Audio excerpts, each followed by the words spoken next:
আমি অনুপ কুমার দাস। আমি এসছি কৃষ্ণনগর সিএমএস স্কুলে, সেখানে হিয়ারিং হচ্ছে এবং আমার পেছনেই যে প্রচুর মানুষ দাঁড়িয়ে রয়েছে তারা কিন্তু হিয়ারিংয়ে এসআইয়ের হিয়ারিং হচ্ছে। তারা চিঠি পেয়েছে এবং নোটিশ পেয়েছে, তাদের কিছু ভুল ভ্রান্তি আছে এবং সেগুলোকে সংশোধন করার জন্য, অর্থাৎ আপনারা যেমন ব্যাংকে কেওয়াইসি হয় না, সেই কেওয়াইসি করতে গিয়ে যেমন আপনাকে সঙ্গে যেতে হয় ব্যাংকে, ঠিক একই রকম ভোটার তালিকার মতনই এটা কিন্তু কেওয়াইসি হচ্ছে। অর্থাৎ খসড়া তালিকায় আপনার নামটা কোনো কারণে রাখা হয়নি, তার কারণে আপনাকে নোটিশ দেওয়া হয়েছে। তাই সেখানে বলা আছে যে আপনার যে সমস্ত ডকুমেন্টস নিয়ে আসছে, হয়তো নামের বানান ভুল আছে, হয়তো বাবার লিঙ্ক পাওয়া যাচ্ছে না বা মায়ের লিঙ্ক পাওয়া যাচ্ছে না।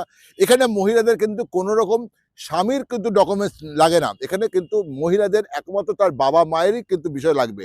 আপনি যদি বিবাহিত হয় কোনো মহিলা, তার কিন্তু স্বামীর ডকুমেন্টস লাগলে কিন্তু হবে না। তার জন্ম সার্টিফিকেট বা তার বাবা মা কোথায় ছিল সেখানে সব কিছু কিন্তু ডকুমেন্টস কিন্তু লাগবে। সেই কারণেই কিন্তু এই কোনো কিছু ভুল ভ্রান্তির জন্য হয়তো সেখানে এসআইআর এর আপনার যে খসড়া তালিকা বেরিয়েছে সেখানে নামটা বাদ গেছে। এই কারণে সেটা ঠিক করার জন্য আপনাদের লেখা পাঠানো। আতঙ্কের কোনো ভয় ব্যাপার নেই, ভয়ের কোনো কারণ নেই। প্রত্যেকের নাম উঠবে, কারণ আমি বলতে পারি যারা নাম ভোটার লিস্টের নাম ছিল ২০০২ নাম লিস্ট আসার পরেও ভোটার লিস্টের নাম ছিল বা আগে ছিল, তাদের সমস্ত নথি কাগজপত্র চেক করছে কমিশনের লোকজন। চেক করে তাদের সঠিকভাবে সবকিছু দেখে নেবে।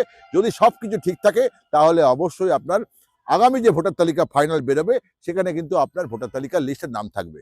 থ্যাংক ইউ ভেরি মাচ, ভালো থাকবেন।